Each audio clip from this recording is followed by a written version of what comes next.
Hello, everyone, and welcome to the Sons of Sequoia podcast. Episode SoS number 30. I think it might be 31, right? Your thumbnail said 30. I forgot to change it. Okay.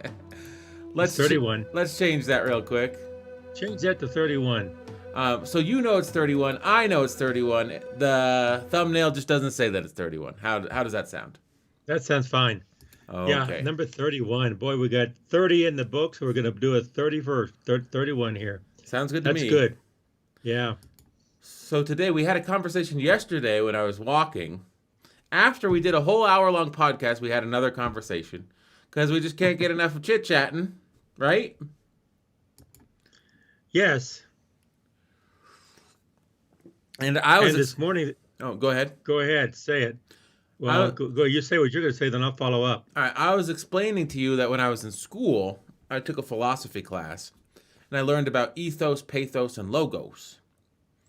And I explained it to you all wrong. But I said ethos was like first principles. Ethos is something you believe without having to be shown evidence. Pathos is emotion, and logos is logic. And I learned about these three things, and Aristotle said those are the three ways that you make an argument.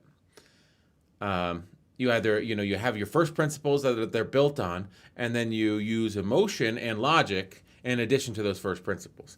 Now, going back and looking at the Wikipedia page, we see I was sort of right. Not totally right, but I was close, right? Oh, yeah, you're very close. But let me, when did Aristotle die? Should I Google it? No, I'll Google it here. Okay. Well, I thought I would. Yeah, Rhetoric. Rhetoric, it was written in 350 BC. Wow. 350 BC, okay? Mm-hmm. So this stuff is not new. This has been around for centuries. Some things don't change, people don't change. So in 350 BC, Aristotle recognized what we're getting ready to talk about. And on BBC News this morning, I got this text here, and it said, "Why are QAnon believers obsessed with 4 March?" And they go through the explanation. And that's what we're getting ready to talk about, right? Yeah. Do you think there's a lot of pathos in that? Oh, well, we can talk about it. I think there is pathos, but I think there's ethos in there, and there's very little logos, but there is logos. Yeah. All three are in there. But then it's not defining each one of them is important. Well, it is important. You can't stop with just defining the three, because it's modes of persuasion. You have to go deeper and say how are those three mixed, and how those three they coordinate with one another, Mm-hmm. and how are they used in an argument. And also, when you have an argument or we have a persuasion, there's two parties. There's at least two parties. The one that's giving the message and one that's receiving the message. So it's not just defining the three things like in philosophy or psychology or whatever it is. It's looking at, what's happening today is looking at the environment. And if you're looking at the sender and the receiver of that information, you're also looking at the context we're in. You're looking at the environment we're in. And so there's so much to really look at. Mm-hmm. And what are the issues? Is it social? Is it environmental? Or is it political? Or is it emotional? Or whatever, The other thing, too, is that what are the consequences? Does it really matter? Well, yeah, it does matter. It's interesting. Anyway, there's a lot to it. I think it's interesting you said, is it social, is it environmental, or is it political? Because when I took to YouTube to try to find examples of this, the predominant application of these modes of persuasion was as examples in advertising. And that was one that sort of slipped by, because you're thinking, let's think about serious issues. social issues, environmental issues, political issues. Now, if you go and look into ethos, pathos, logos, these modes of persuasion that Aristotle outlined 2,300 years ago, what are people using them for? And according to our search engine algorithms, it's to sell you razor blades and tube socks and jockey shorts. It's not these big issues that people use this stuff for. And the thing is, you are being persuaded every day. And you might not be being persuaded to storm the Capitol. You might be being persuaded to buy a Schick razor instead of a Gillette razor, but you're still being persuaded. Or sugar candy. Yeah. Well, the other thing, David, that I think of is, I guess, taking it to be serious. If this is what you're bombarded with advertising, ever since you're a little kid, and you've always thought that way, to me, that's a school of thought where you will always think about appealing to emotion or appealing to authority, or that's how you're going to think. Mm-hmm. And maybe that's the root cause. That's one, or that's an influence in the root cause of like this QAnon movement. Yeah. They don't need facts. Their facts are in their head. And that's real to them because they were told that, and maybe they were told that ever since they were a young child growing up looking at all the cartoon commercials on TV. I'm just saying. Mm-hmm. This is not my area, but hey, the Sons of Sequoia are throwing it out there and just saying, what if? And the fascinating thing is, like you said, logos. There's not a lot of logos in QAnon, but there is logos because we're going to go through the Wikipedia article first. And then I think talking about QAnon is an obvious example of how these people have been persuaded to believe something that's absurd and how.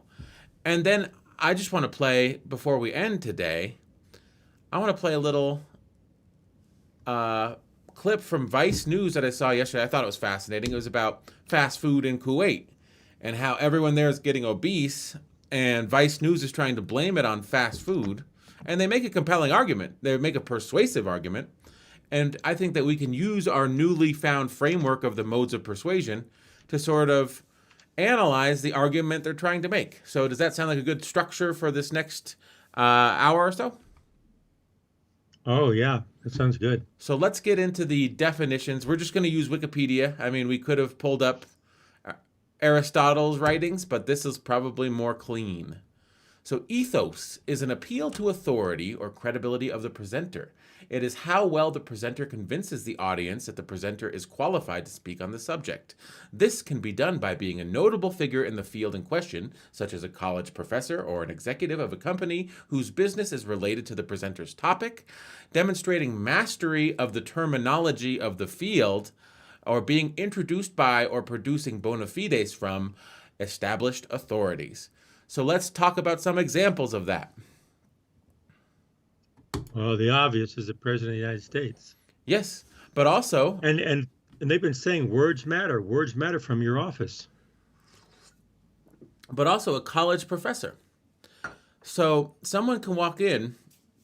I mean, I could teach community college. I have a master's degree. I could walk in and they might call me professor, whereas you have a PhD. And it's like, your bona fides are more.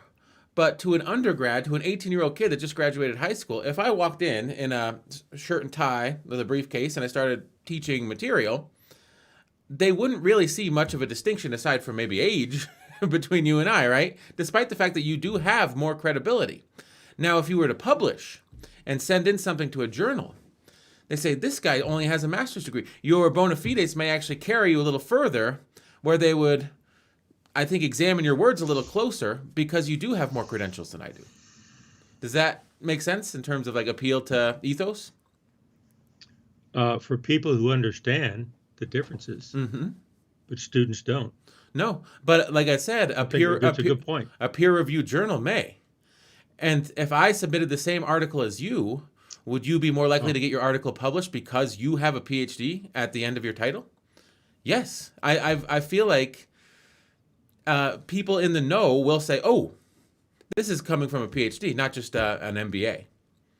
So let's take a more serious look at it. They're more serious about their their words are bound to be more serious since they have more credentials. So credentials mean something in smaller and smaller societies. Like you said, the president of the United States is an obvious example.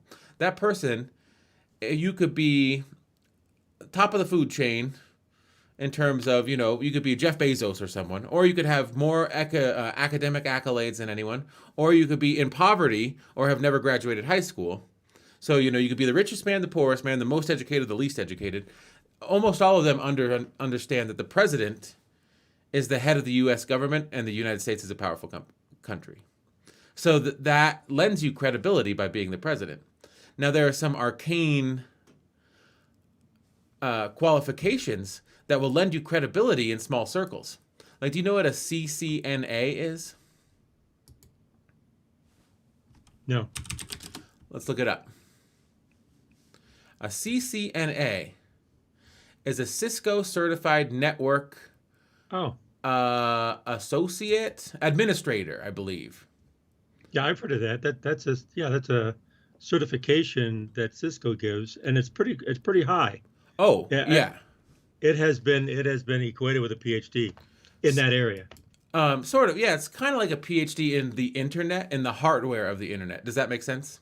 Yeah, exactly. That's what I've heard. So like networking, switches, routers, stations, server farms. If your company is going to do that, the CCNA is the qualification that allows you, like you could be an electrical engineer or a computer science major.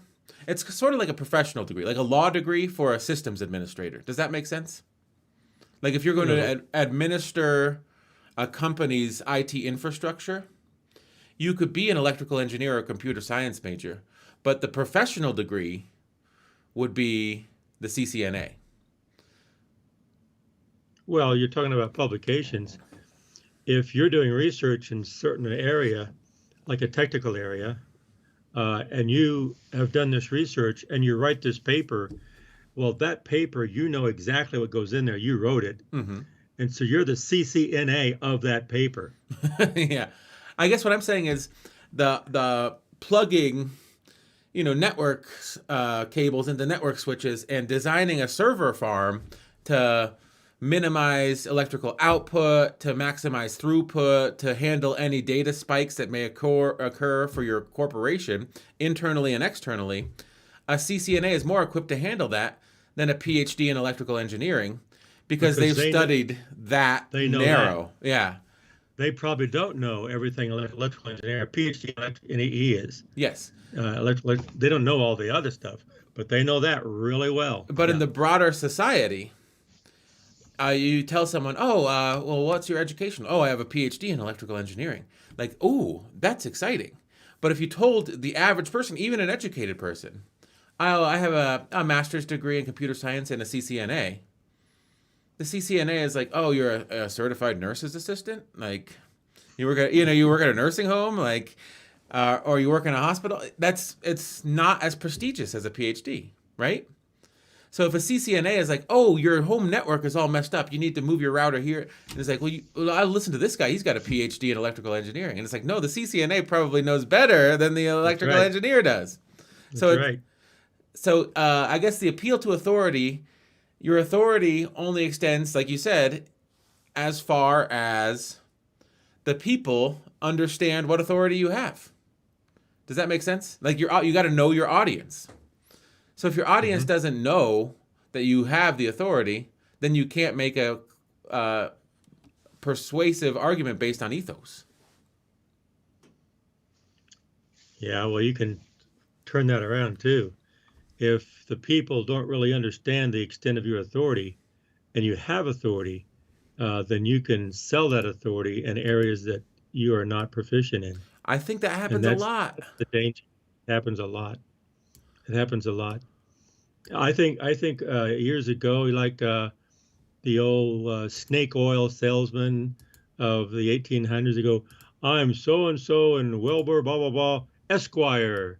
Oh, well, then you must know what you're talking about. Yep, I do, And there's some Joe Blow that put Esquire at the end of his name. Yeah. And why? Because it works. I think it's a very good point. And that's why people do it, because it works. And that's why you have to question. I tell my students, question everything. Ask questions. Is this right? Is that right? And I have assignments where I have scenarios where I'll have my device is called Roger, where Roger says a bunch of things. I don't know if you remember that, but Roger says a bunch of things, and he'll say 5 things. 2 are right and 3 are wrong. So you have to find out which one, and they all sound right. But when you look at it in detail, wait a minute, that's not exactly right. No, that's wrong. It sounds right, but it's not right. Yeah. And so a lot of people will do that. Yeah. Should we move on to pathos? Well, ethos, why isn't that what you said? We've moved away from first principles or first knowledge, but wouldn't that also, the first knowledge would reside within the authority? Yes. Now, without proof. Yes. I think that when I said first principles, I was just thinking in my head about ethics. And yeah. I mischaracterized the orthodox interpretation of ethos. Ethos as a mode of persuasion is more of an appeal to the authority of the speaker. I see. Okay. Yeah. But then it also is true, if you're appealing to the authority, that does not necessarily mean there's logic. That's true. or there's facts, or that they're right or wrong. Mm-hmm. It's just their authority. They can say anything they want if it's purely ethos. And I think that's exactly what we're seeing in QAnon. They don't need facts. They don't need logic. I believe in this, and we're just getting started. We're going to turn the world around, and that kind of thing. And well, a lot of the revolutionaries, a lot of the people who have coups and tear down countries will seek out people who believe in that and follow that. And when they find them, they push them in order to overturn governments, and they're not going to be there. They'll wait till the government gets overturned, then they'll rush in and they'll get rid of those people because someone else will do the same thing to them. Yes. So do you know the authority of QAnon? It's not a Trump thing. Well, I mean, it is a Trump thing, but do you know where Q comes from? Q clearance. Q clearance. So you know a little something about Q clearance, right? Yep. If you have Q clearance, they don't tell you everything, right? No, they don't. So this guy is saying you have clearance to know anything, but that doesn't mean you know everything. Mm-hmm. Q clearance just says you're authorized to know sensitive and classified information. It doesn't mean you know it, because you only know it if you have a need to know. And if you have a need to know, then you know just what you need to know. And so everyone doesn't know everything. Everyone doesn't know anything. So the interesting thing is, I had Q clearance back in the 70s and 80s. So you've actually had Q clearance. Now that is QAnon. Their leader is a guy named Q, who's anonymous, and his only appeal to authority is that he has Q clearance. So as someone that has had Q clearance at some point in your life, you can take a look at the QAnon conspiracy theory and tell people almost unequivocally, right, that's not how it works. That's not how it works. And the reason you're anonymous is then you can say anything you want. Yeah. So, but you can make things up. You can make up conspiracies. You can make things up, and you can say whatever you want, and that's perfectly fine. But I'm saying that Q's level of authority is just his credibility is just his claim without any evidence that he has Q clearance. Now, you can say your credibility is exactly the same, if not greater than Q's, because you actually did have Q level clearance in the 70s. And you can tell people, as someone with the same level of credibility, that's not how it works, right? Not when I was there. Yeah. Yep. Maybe it's not changed. Not where I was. Oh, I don't think it's changed. No. The thing about security, well, security is a complex issue. It's a very important issue, and you have checks and balances all the way through, and you have to have that. So these are smart people, very smart people handling uh, security. And so they're not, I mean, think about it. It says, oh, yeah, let's let everybody know everything. Well, that is a very high risk. And the whole point of security is low risk or mitigating risk. And you don't mitigate risk by letting everybody know everything because that increases the chances of something inadvertently, not on purpose, accidentally being leaked. The best way of not getting it leaked is not knowing it. Mm-hmm. So you only know what you need to know. And if that's all you need to know, then you know how sensitive it is and you know how important it is. And you're not going to tell anybody. I mean, you're going to keep it classified because you know the power of it. Well, I think a great example of this was a year ago today. Colorado had 1 or 2 cases of coronavirus. And Fauci, I think this was pre-mask advice. And he said later on, and Trump also said this, to his credit, you could say in the early days, maybe he was trying to downplay it to galvanize resources for healthcare professionals. So Fauci was saying, yes, I knew that masks would be helpful at this time, but we had an insufficient supply for healthcare workers in America. So I didn't say that everyone should wear a mask until April because I wanted to make sure that people on the front lines who would be fighting this disease would have sufficient supply. So we galvanized our supply chain, we got the masks in, and then we said everyone should wear a mask after that. And people like to point to that and say he was wrong. But maybe he knew, but if he came out in late February, early March and said everyone needs to wear a mask, there would be a run on masks and hospitals couldn't get them, and that would be disastrous. It would spread even more. Yeah, so you could make an argument that maybe everyone shouldn't know everything, and maybe the government does dole out information to you in a manner in which it'll maximize the efficacy of the information being spread. I don't know. The last part of that is correct. The first part, I want to correct what you said. You said the government lets things go out. The government doesn't do that. It's not the government. It's people within the government with their jobs, with they're responsible, they're intelligent, they know what they're doing, and the government as an institution is not doing it. It's people within the government who are focusing. They're very what's the word?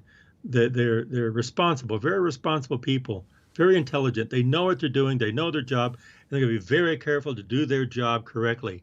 So it's not like just from one source they're letting it go or not letting it go, or letting go falsehoods. No, they're not doing that.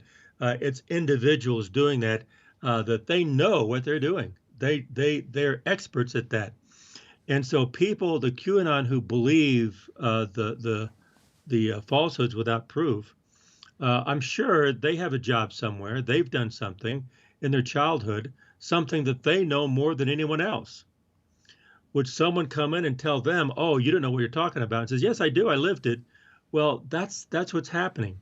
And so I think it's the ethos part that's welling up the authority for QAnon. So the Q is their authority, and the anonymous even becomes an authority because now that the ethos is translated to the people who are carrying it forward. Yes, I think there's a good translating it. A good part of that is ethos, but I think another good part of it, and it's a good segue back to our article, is pathos, appeal to emotion. So let me just read this real quick, and we can discuss this in context as well. Okay. Pathos, plural, pathia, is an appeal to Scroll it up. Scroll it up so our faces are in the middle. Oh, or does our faces are in the middle of it. Yes, but I'm gonna read it out loud. So I mean. Okay, go ahead. Sorry to interrupt. Pathos, plural, pathia, is an appeal to the audience's emotions. The terms sympathy, pathetic, and empathy are derived from it. It can be in the form of metaphor, simile, a passionate delivery, or even a simple claim that a matter is unjust. Pathos can be particularly powerful if used well, but most speeches do not solely rely on pathos. Pathos is most effective when the author or speaker demonstrates agreement with an underlying value of the reader or listener. In addition, the speaker may use pathos and fear to sway the audience. Pathos may also include appeals to audience imagination and hopes, done when the speaker paints a scenario of positive future results of following the course of action proposed. In some cases, downplaying the ethos can be done while emphasizing the pathos, for example, as William Jennings Bryan did in his Cross of Gold speech. Quoting William Jennings Bryan, "I would be presumptuous, indeed, to present myself against the distinguished gentleman to whom you have listened, if this were but a measuring of ability. But this is not a contest among persons. The humblest citizen in all the land, when clad in the armor of a righteous cause, is stronger than all the whole hosts of error that they can bring. I come to speak to you in defense of a cause as holy as the cause of liberty, the cause of humanity." There we go. That's pathos according to Wikipedia. So let's unpack that. Do you want me to put it up so you can read, you can quote it? Well, I have it. I have it pulled up over here. Oh, nice. Okay. So I think we see a lot of pathos in the QAnon movement as well. Absolutely. They're fired up, and a lot of people are telling them things they want to hear, and the allegations of demonic, Satan-worshiping child abusers, that will make you emotional. So if someone says, I want a $15 minimum wage, and it's like, I'm not going to accept any policy from a child abuser. So, because on first principles, or, I'm emotional, and I know that you're evil, and my emotion will not let me see that the claim that you're evil is wrong. Mm-hmm. So what do you feel about pathos and the QAnon movement?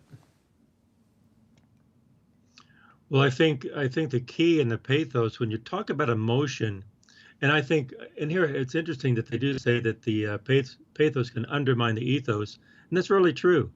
That you have other authorities like Fauci or like Gates or scientists, or you have other authorities saying something, but then the pathos of the president can undermine the other authorities is very true. Also, the pathos, which we're getting to logos in a minute, doesn't necessarily have to be logical. It just has to be emotional, and that people will follow it because of the emotion, and because the imagination helps. And also, it includes, you can look at a person's position and appeal to their hopes or imagination, and that's why you don't need proof. Mm-hmm. They can imagine. Actually, also, I don't know, but for example, like child trafficking, right? Mm-hmm. Or you can say that, go, oh yeah, that's horrible, that's terrible, yeah, that does sound horrible, and a lot of the people doing that maybe don't even have children. Yeah. They've never had children, they don't want children, they're going to have it, but hey, I want to fight for it anyway. So it's not really about logic, not even about a personal. It's just something emotional that they can imagine and then get behind. Yes. As a matter of fact, I think also pathos has an idea of this is getting outside this argument here, but I think another strong element, which I've mentioned to you before, is these people want to have an imagination on something that's controversial, because that's the best way to get attention. Mm-hmm. And also the attention, not only personally, but get attention for their group, and they have power now. Whereas if they didn't have this QAnon movement, those people would not have power, and that gives legitimacy to their existence. And I think it's really unfortunate that people need that. I think we need to rethink how we deal with our society, because everybody's important in different ways. and we have to understand that and start supporting that so that everybody understands their importance. And so if they're unimportant, they're going to find something to make them important, like a QAnon movement. And so a lot of these people are just going wacko. Mm-hmm. That's my opinion. I honestly think it's like, people talk about, oh, it's like your Facebook is like your crazy uncle found a society of millions of other people's crazy uncles. That's how they'll characterize Facebook, and that's how movements like QAnon can grow, because you have a radicalized viewpoint, or you get radicalized through the algorithms of Facebook, and you're like, oh man, I'm so upset with the world. Something's terribly off about the world. Let me read into this stuff. Oh, there's a global cabal of Satan worshiping, cannibalistic. I don't want to say the word on YouTube because they might take down the video, but you see it up there. And then you say, okay, well, I'm angry, and that explains what's wrong with the world. There's nothing wrong with me. There's something wrong with the world. And it's validated by the fact that there's hundreds of thousands or millions of other people that believe the same thing. And so there's strength in numbers. So if we all believe this, we have a community. And I think there is something fundamentally wrong with the people that believe in QAnon. And instead of saying they're crazy and writing them off, the approach should be, I think they may be crazy, and if they're crazy, they need help. I think it's in our society, it's, oh, they're just crazy. And that's sort of like, just write them off, don't pay attention to them. But the approach should be, if someone's crazy, how do you help them not be crazy? And I think that's so often overlooked. That's where there is a lack of pathos among people that aren't QAnon. Well, what I would say to that is that that's a very good view. First of all, that's probably very accurate. It's probably it's a good view. It's a good way to say it. But to me, in my mind, practically, I wouldn't say that. I wouldn't say they're crazy, because crazy is an evaluation according to a measure of crazy, not crazy, Mm-hmm. And so if you call someone crazy, they believe what they believe in themselves. And so if you're crazy, boom, all of a sudden there's a separation between them and you. They're not going to listen to what you say, Mm-hmm. And so then all of a sudden there's a division. And also, I don't think they're that crazy. I think there's other things going on. I think they're intelligent. I think they're capable. I think there are other things going on, like there's a need. There's a need in their lives for attention. Maybe there's a need in their life to believe in something that they haven't believed in before. Maybe there's a need in their lives. I guess this is more getting more psychology than arguments or persuasion. But I think that to understand why people are doing this is important, not classifying them. To say, why are they doing this? Why is this so important to you? Do you know of anyone who's done this? No. So maybe they have a need to believe in something. They've never believed in anything before. Mm-hmm. And so when you look at the people who are arrested, these people who are arrested on January 6th, a couple of hundred, and it's growing, they're not certifiably crazy. That's true. These people are regular people. And so what in our society has caused people in our society the need to believe in something without proof? Mm-hmm. And so you can point to Trump and say, look what Trump did. Oh, it's terrible what he did. Well, he just tapped into something that was already there. What in our society allowed him to ascend to the highest office in the land? That's the real question. That's the real question. What's going on in our society, in our country, and who? And it's not who. I should who is a collective. Yeah. Not one person.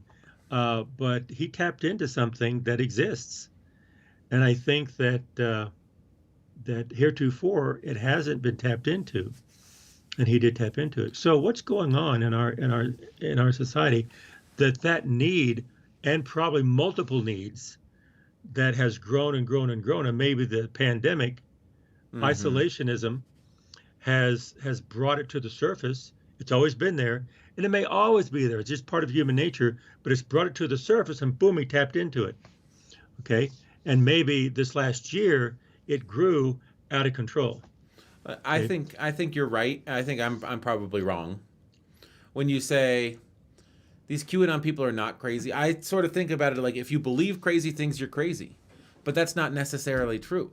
If you've been convinced of something and you're part of a huge group, the maybe the solution lies in sort of seeing the foundations of that group dynamic, not in confronting every individual who believes that their psychiatric well-being. And I think you have a very good point there. If you take a look at Nazi Germany, were there 50 million crazy Germans? Were they clinically insane for following Hitler? You know, the people that worked at the camps, that were in the army, the people that supported the war effort, were all those people insane because Hitler believed something insane? And if they believed it too, if they believed in the idea of the Third Reich, and does that make them crazy? I don't think so. So I think there is something very fascinating going on when your group dynamics can allow you to believe something that is, if you were to sit down in a vacuum and you weren't to be told, oh, everyone in your society will believe this, and you said, you believe that you should eradicate a race of people that live in your country in death camps? And like, well, for what reason? It's like, oh, it doesn't matter the reason. You know, you wouldn't ask for what reason. You would say no. the same thing about slavery. Was slavery wrong? Oh, yes, absolutely. Well, those slave owners were terrible. That's awful. It says, wait a minute. Be careful there. Is whoever owned slaves, were they horrible? Were they evil? Yes, they were. Okay. Well, Thomas Jefferson owned slaves. Mm-hmm. Our founding fathers owned slaves. George Washington owned slaves. Okay, are they evil? Well, no, but well, so you got to be really careful equivocating and categorizing people. Mm-hmm. I think people, I think instead of just naming them and categorizing them, I think we need to understand the situation, understand what's going on, so that we can move to a better society. Yeah. I mean, that's the one thing. People that are upset because Trump is overtly courting white supremacist groups and telling the Proud Boys to stand back and stand by and saying he's the most racist president ever. You can say, oh, he didn't own slaves. George Washington and Thomas Jefferson did. So It's who's true. more racist? The guys that own slaves, or the other guy? And that's a completely reasonable argument to make, and that is an argument you could make based on logos. That's true. Let's go to logos. Let's go to logos. I'll read it real quick. Logos, plural, logoi, is the logical appeal or the simulation of it. That's a big one.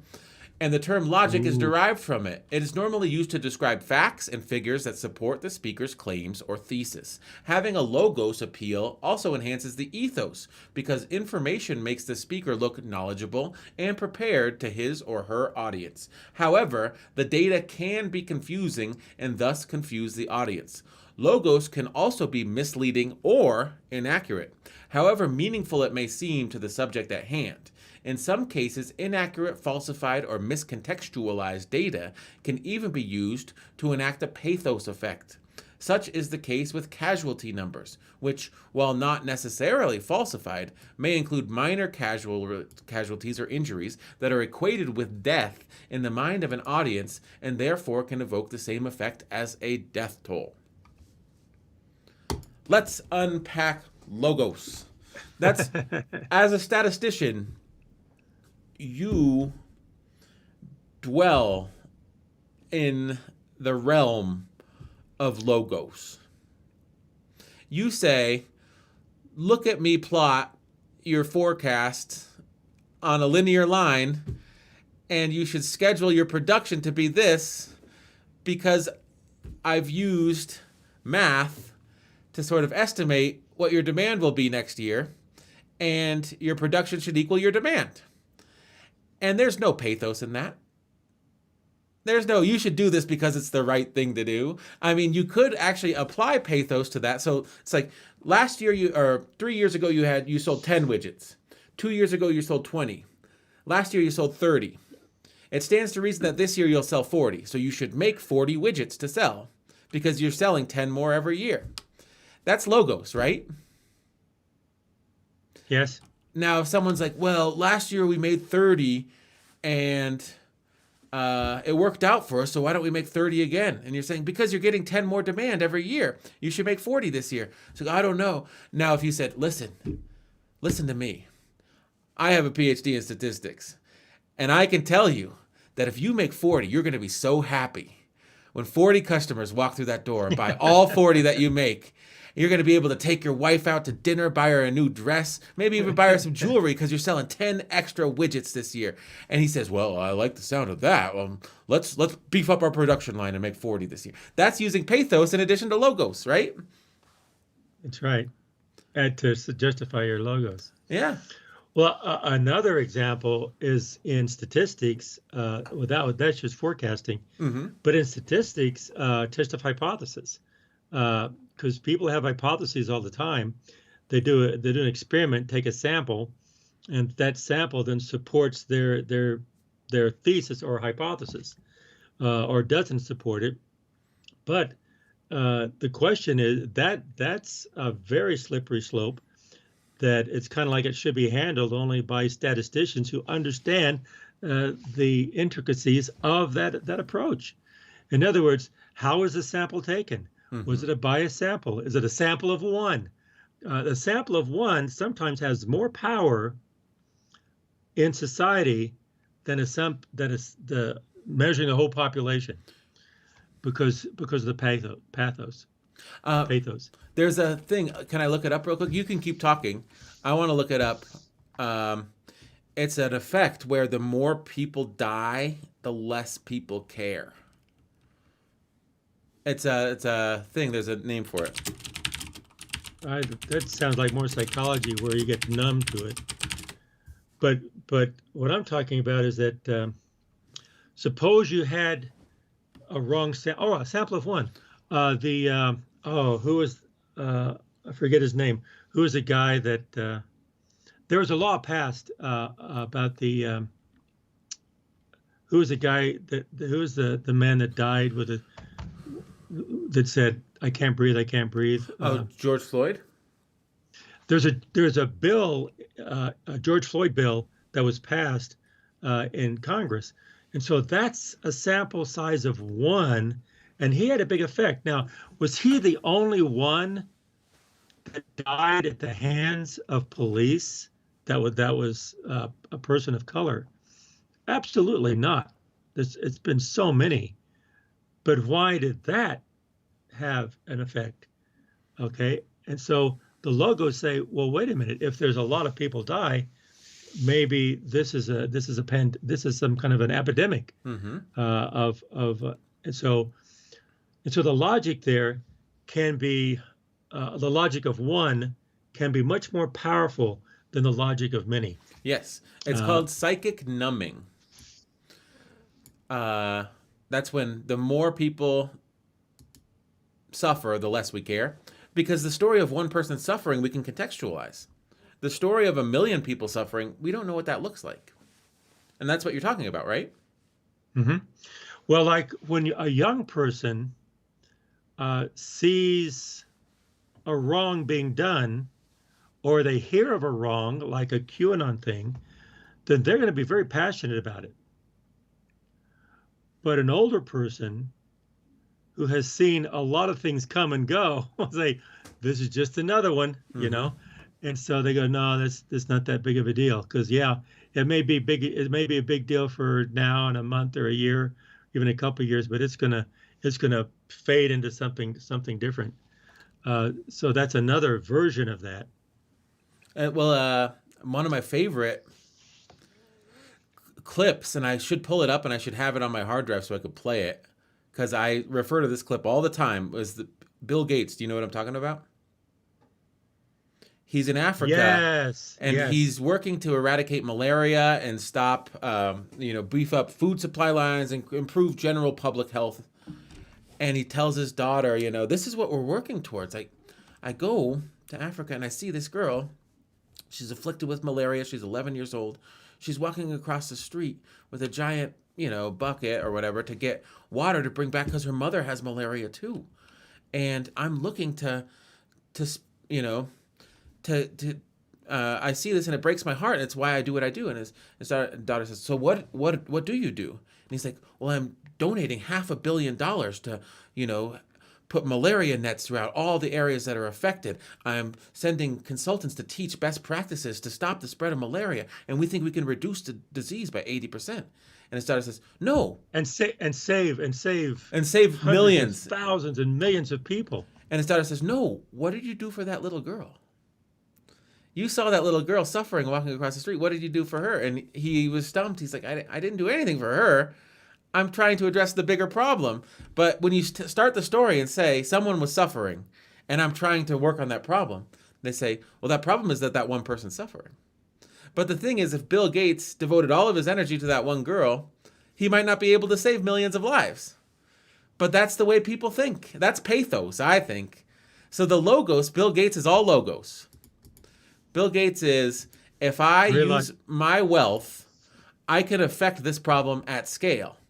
And save millions of people. But how do you get people to say it's a good idea? You use pathos. You say there was a little girl and she was suffering.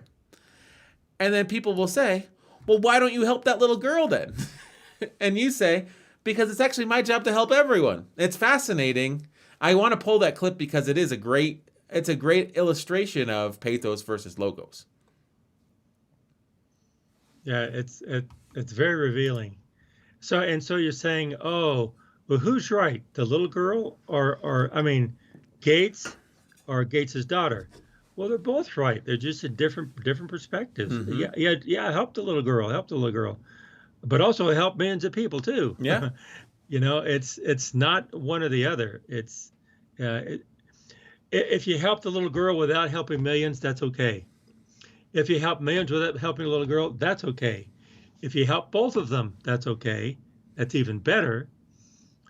But if you don't do either, that's not good. Yeah. Also, I think Bill Gates, he's kind of a little robotic. He's in a position to take a detached, systematic view of things and apply massive amounts of capital to affect large-scale change. He may not be the best person to get down on one knee and, caress the girl's face and give her some fresh water. That might be someone else's job. There's different horses for courses in this world. And Bill Gates, right. Bill Gates doesn't strike me as the touchy-feely person-to-person healer, but his initiatives in public health have probably saved already hundreds of thousands of lives because he strikes me as the type of person that was a captain of industry that understands that strategic application of capital can affect change on a large scale. And so maybe that should be where he focuses his efforts. Yeah, and that's true for all of us. Know our strengths and know our weaknesses, and don't think that you're strong at everything because you're not. Know where you need help. We need each other. Mm-hmm. Everybody needs someone else. We all need each other. And no one's perfect all the time, and we need to understand that, and we all need each other. But the logos, the other thing that in statistics, when you have a hypothesis and your data support the hypothesis, they say, oh, that proves it.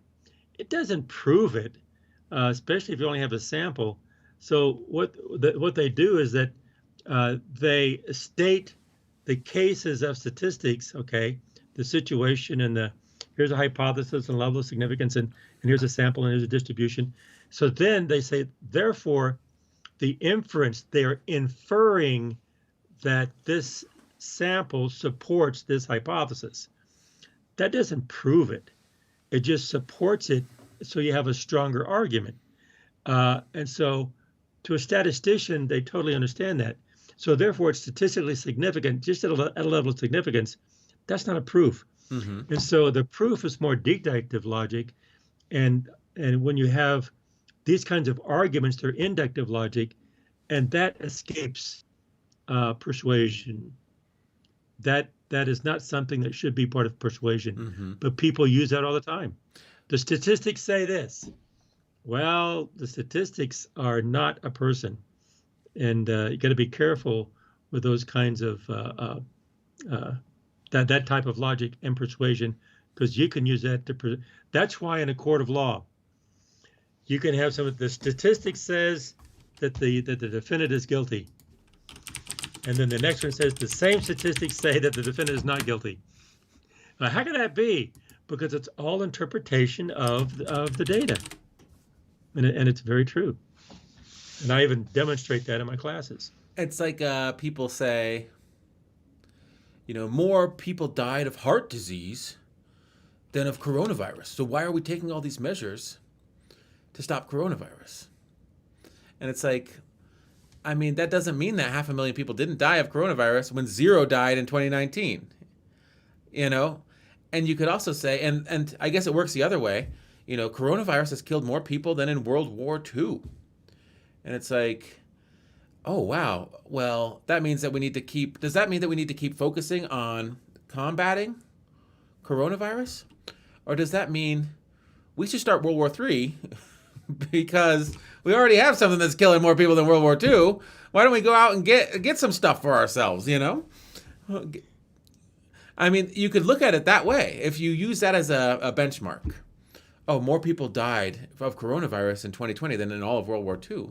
It's like, are you saying that we should go to war again? You could take the wrong inference from a stat. So like a stat, like what is that trying to prove? When someone says more people die of coronavirus, of heart disease than coronavirus, and we don't shut down the country for that. I heard a guy say that he wanted his grocery store to be open at full capacity where no one wears masks. In fact, I think that he said people aren't allowed to wear masks in his grocery store. And I think that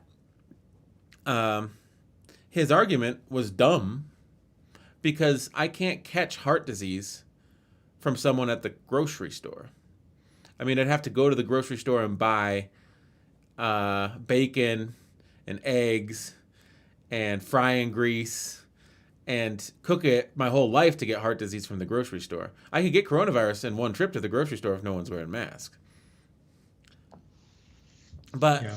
I guess it's a misplaced argument. So logos is, but also, what are people trying to achieve by saying coronavirus has killed more people in 1 year than in all of World War II? I don't think they're really trying to use that statistic to logically prove anything. They're trying to drum up pathos. You should care about this. This should be a matter of concern to you. Look at this stat. This stat should be, because sometimes you can use stats to sort of drive home an emotional response. Not often. I think it works better to use a story than a stat. So stats are the realm of logos, stories are the realm of pathos, but it can work the other way. Well, like this says here, the statistics can support a person's position, that position could be a story, and so the story is much more personal. Mm-hmm. And statistics can give legitimacy to a story, and I think that's what people do. And also legitimacy to the speaker as well, and that's why they say it can also support the ethos, to give legitimacy to the speaker or to a story or something. And so, like the numbers, comparing it to World War II, you're right. The pathos that World War II was something horrible, and we don't want that to happen again. And now they're saying World War II, Vietnam and Korea and Iraq. So all those put together. Okay, well, when people go out there and die, people are dying, and they're equating this to a war, and so we have to fight it. So not only is it ethos and pathos, but they're also trying to say, here's what we should be doing. Mm-hmm. And I think a lot of times people will make decisions more on pathos in their normal life, more on pathos than logos. It may not be logical, but it sounds good to them, so I'm going to do it anyway. Mm-hmm. I see, like, a lot of people on the internet, this is a thing that It went around a few years ago, where people would take corny stories, like inspirational stories, and then make them absurd, but they were like pathos-driven stories. So it would be like, I got dressed up in my finest suit and I went to this job interview. I was just out of college and this was the biggest day of my life. On the way to the job interview, I saw a dog. He was hungry and cold, and I felt so bad for him that I went to a nearby shop and got some food. I stayed there with the dog as he ate and petted him until he warmed up. He was happy for the food, but I accidentally missed my job interview. The next day I got a call from the company saying they were sorry that I missed, but I was allowed to reschedule. So I got dressed up again and I went into the HR person's office, and they received a call. And they said, "This interview is over. The CEO wants to see you." I went up to the CEO's office where he hired me on the spot. And who was the CEO?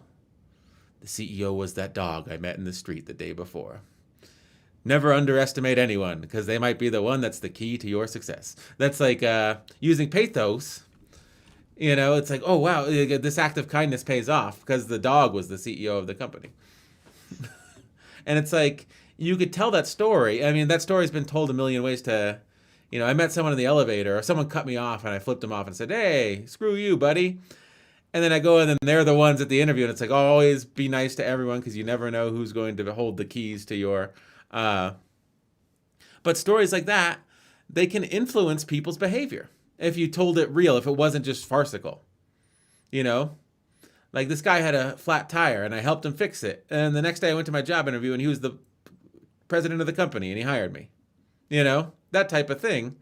And people are like, yeah, but if you stopped and helped everyone that had a flat tire, you're not AAA, you're just some guy. You got to live your life, you know? Yeah. But it might, like, next time you're driving and you see someone on the side of the road, like, well, I might be able to pay this forward. And that is a decent, I mean, it's fascinating. Your individual behavior versus collective behavior versus the calculations you have to make to get the most out of life on your own terms are three vastly different things, you know? Yeah. Well, you mentioned stopping and helping someone fix a tire. Mm-hmm. I don't know if this is true. I mean, this is beside the point, and I don't know if this is true or not, but that particular story I heard did happen to Howard Hughes. Someone helped him? Yep. And then he gave him a job, or? I think he gave him a lot of money, a couple $1 million or something, way back when. But anyway, that's a good point. It's a very good point. Good points, David, because that's true. But you know, a lot of what we do is analyze this stuff. I'm sitting there thinking about what we just did today. To wrap this up. We looked at the modes of persuasion from Aristotle over what, 2,000 years ago? 2,300 years ago, because his rhetoric was written in 305. He died in, well, I think it was written 305 BC or something. But anyway, we're analyzing it. So we're using logos to analyze this stuff. The ethos, pathos, and logos. And so, but if we wanted something from this argument or this discussion to be remembered, we would probably do this again and go back and look at each one of those. And like, we've been here, what, an hour? And look at each one of those. And instead of an hour analyzing it and from all different sides and understand it, which is necessary, which is good to understand it. But then if you were going to communicate it effectively to be used and to impact someone else, the persuasion part would probably go back and use that to talk about each one of those to be persuasive. So people would look at it more.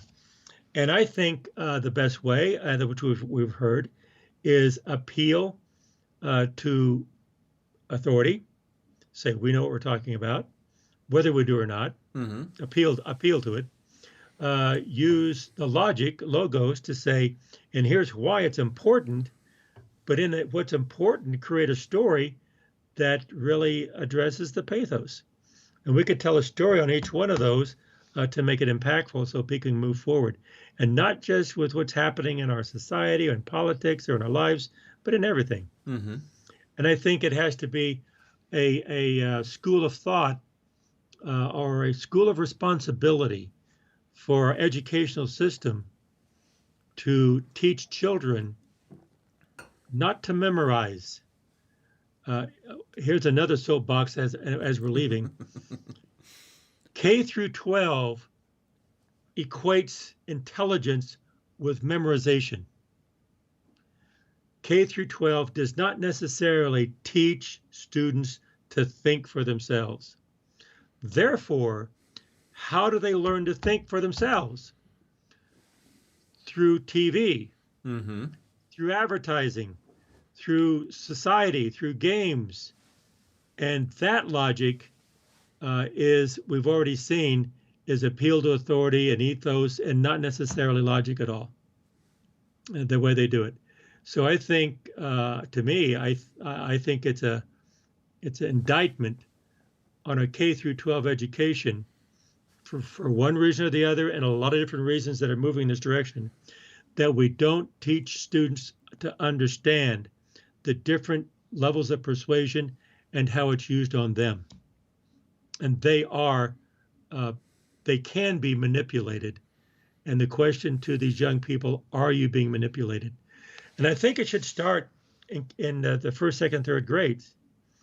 And I think in high school and the 11th, 10th, 11th, and 12th grades, and they should be asking questions about the logic, about the pathos, and about the ethos. I think they should challenge these things. And I think that's what our country's about. I find it fascinating, though. This reminds me of when we went to change our internet plan. We went to the in-person store, and everyone that needed help from the in-person Comcast store was like 80. And you stood there and you said, look at this, look at this. And there were probably 10 people in the store and they were all over 80. And you said, look at this, it's all young people. We're like, what are you talking about? It's like helping the customers. It's all young people. They're all in their early 20s. And I'm like, oh, I was remarking that it was all incredibly old people. So young people help old people with technology. That's sort of how it works. And you say, I think the failing is our schools don't teach children to recognize when they're being manipulated. But children aren't the population of QAnon. I see one major problem we have is that, and I've seen memes about this, is that Facebook has done to the baby boomer and Generation X generations what they always said video games were doing to the young generation. Facebook has radicalized these people because they don't understand that they're being persuaded. Now, you do a pretty good job not being radicalized or not being persuaded, but you're not on social media all day. You have some family members and some other people that are constantly posting, reposting, and I think you see this, but you don't use Facebook that much anymore, do you? I haven't. No, I don't use Facebook. Neither do I. But I saw people from high school sort of go down a rabbit hole, and then their page becomes more and more radicalized. And that's people my age in their 30s, but people your age in their 60s and 70s, and you can't even believe that they've been radicalized to this extent by social media. So they've fallen victim to the persuasion. So it's easy when you're old to say the problem is with the young. And it's easy when you're young to say the problem is with the old. But I think maybe there needs to be a generalized push to understand when you're being persuaded, especially in the context of a future that will be dominated with communication by social media. Because the algorithm is designed to pull your strings.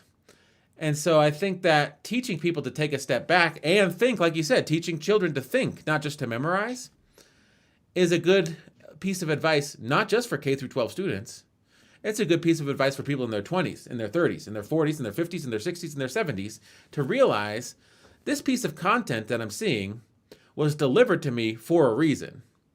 And it's designed to persuade me of it, of something, and I need to be mindful of that when I watch it. Well, see, now when you say that, I totally understand what you're saying, and I kind of agree with you a little bit. But to broaden it, to almost defend what I was saying, is that I said, "You're not wrong. You're not wrong. You're right. You're right.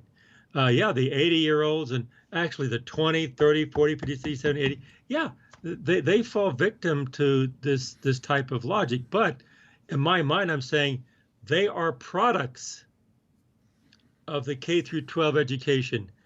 They're the ones who were taught to memorize, Mm-hmm. and we're still doing that. So the young people, are know the technology, but if you hear what they're saying, oh, here's how it should be done. Here's how it should be done. Okay, so they're looking at the details of getting the technology done. Okay, but are they falling? My question is, are they falling to the same type of persuasion that their older, that their fathers and grandfathers and mothers and grandmothers were? So I just question it. Mm-hmm. And I say, I think they are. Because if you ask them their opinion on something, it's going to be what they heard on Facebook. Yeah, they're just parroting whatever they've heard. So they're still doing it. I mean, and there's. I think we should teach people to think. I mean, there's a fine line between, joining QAnon and storming the Capitol, or posting crazy stuff on your Facebook page, and it's like, oh, you've been persuaded by this fringe group. But there's also, young people in their 20s. They get their first job, they save all their money, and they buy a Audi, at the dealership. And it's like, you can't afford that. You've been persuaded to buy that, and it's dumb. And it's like, oh, aspirationally, I've been told if I drive an Audi, I'm successful. Therefore, I'm going to spend outside of my means and buy an Audi. I don't mean to pick on Audi. It could be a Mercedes-Benz. Could be anything. A Tesla. And it's like the real consequences of following QAnon, you could end up in jail if you storm the Capitol. But if you just sort of repost stuff and sort of get information about it and you live in that world until it collapses because it's built on it's a house of cards. It's built on the sand, like in the Bible. The foolish man builds his house on the sand. The wise man builds his house on the rocks. I mean, QAnon's built on the sand. It's a house of cards, literally, built on the sand with the tide coming in. So if you get into it and you dabble in it, you may not be that affected when it falls apart. But if you sign a 3-year contract to pay $700 a month to drive a luxury car when you're making $30,000 a year, that's a decision that's going to haunt you for 3 years of your life, right? That's right. Or you take a second mortgage on your house, and you're making $30,000 a year, $25,000 a year, and so that you can buy an expensive automobile, a $75,000 Tesla, and it's like the second you drive it off the lot, it loses 20% of its value, and cost of maintenance is super high. You could have shelled out $5,000 and bought a Honda Civic. And it gets 50 miles to the gallon and it never breaks down. A 5-10-year-old Honda Civic that's awesome. That'll get you one place to the other. That's right. And very reliable, very reliable. And then some people or Toyota Corolla or just a reliable automobile. But some people will say you've been persuaded into practicality. And it's like, that's not living. Living is putting your Tesla in ludicrous mode and going 0 to 80 on that in 2.4 seconds. And people will say, you're not really living. You've been persuaded into sort of neutering your driving experience or sacrificing it at the altar of practicality. And in my car with the stereo blasting and going 100 miles an hour is the only time I ever feel alive. And you'll never know that feeling, So, I mean, there's an argument for everything. Yeah, there is. Well, when I was young, I had a 442, and when I'd come home from school, I would drive on the open road, flat, southern Kansas, I-35, flat, and that I would cruise at about 120 miles an hour. And it made you feel alive? I enjoyed it. It was fun. It was fun. And it was funny because also I flew a plane too, and driving 120 miles an hour. Well, first the 442 are awesome. I wish I'd kept that automobile.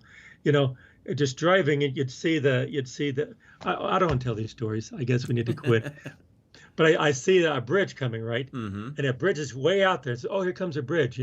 It's kind of coming like this, a bit this way, kind of coming like this. And then I was like, boom, then it's past you. And I go, that's. In other words, you see, oh, there's a bridge way out there. It's really small, and then the road is going under the bridge of a highway, and then all of a sudden it goes, like that. You go, whoa, that's just like flying a plane. Because I flew a little single engine plane one summer. Mm-hmm. That's just right. You see a cloud, and all of a sudden, boom, it's past you. And so you can do the same thing when you go 120 miles an hour on a highway. So that is exciting. Mm-hmm. It is exciting, but there are other exciting things that are much safer, that are just as satisfying, and it is logical. As long as there are other satisfying things too, beyond pathos, that has logos. Yeah, That's logical, like a family. yeah. Like security in a family, and just having things that are enjoyable on a long-term basis and a healthy basis. Yeah, like riding a motorcycle might be fun, but being in the ER isn't, because you crashed your motorcycle. I guess the point I'm making is that logos, pathos, and ethos, they're modes of persuasion. They're not moral rights. So you can basically defend any position with ethos, logos, and pathos. You know what I mean? Good point. So, It's true. like we talked about QAnon, you can defend QAnon with those three modes of persuasion. You can also try to refute QAnon with those three modes of persuasion.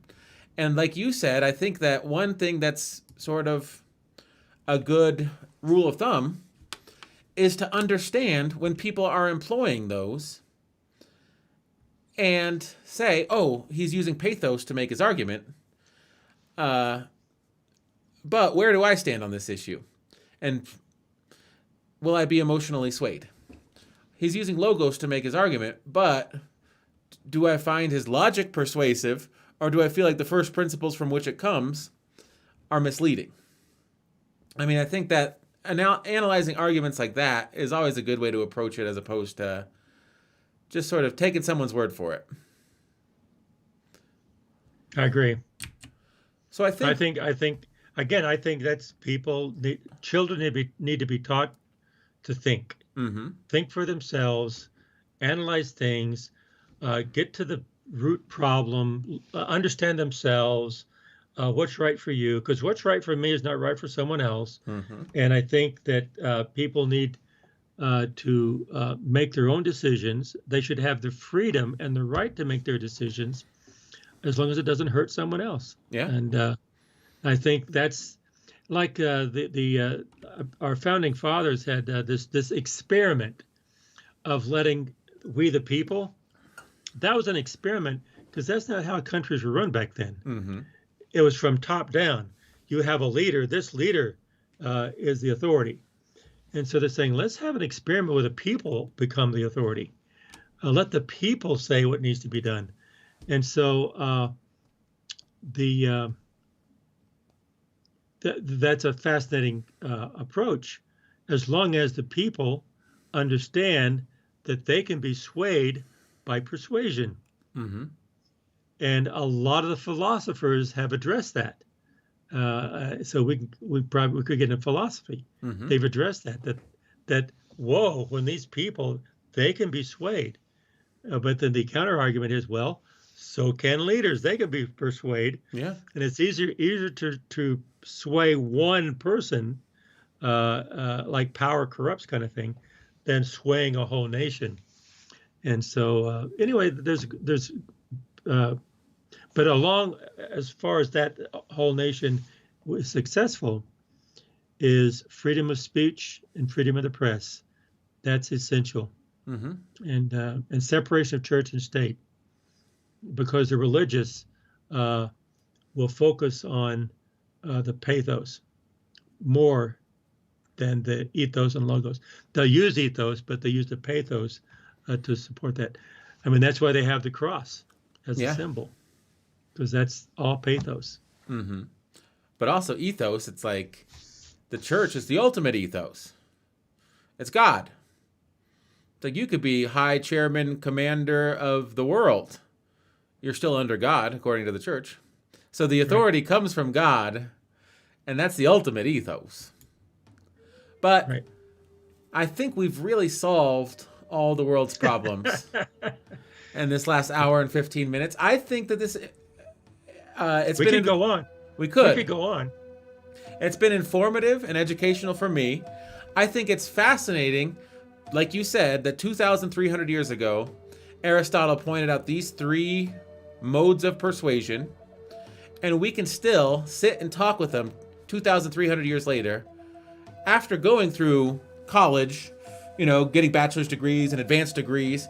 You and I can sit down and have a unique, novel conversation for an hour and 15 minutes about these three modes of persuasion 2,300 years after they were proposed.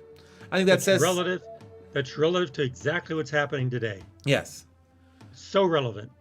So I think that this has been fun. I enjoyed this. Me too. We never got to the video clip, but I don't think we needed to. We had enough to talk about. And is there anything you want to say before we wrap it up? Yeah. Well, hey, listen. Keep on talking. But when you talk, listen more than you talk, and try to understand what the other person is saying. Bye.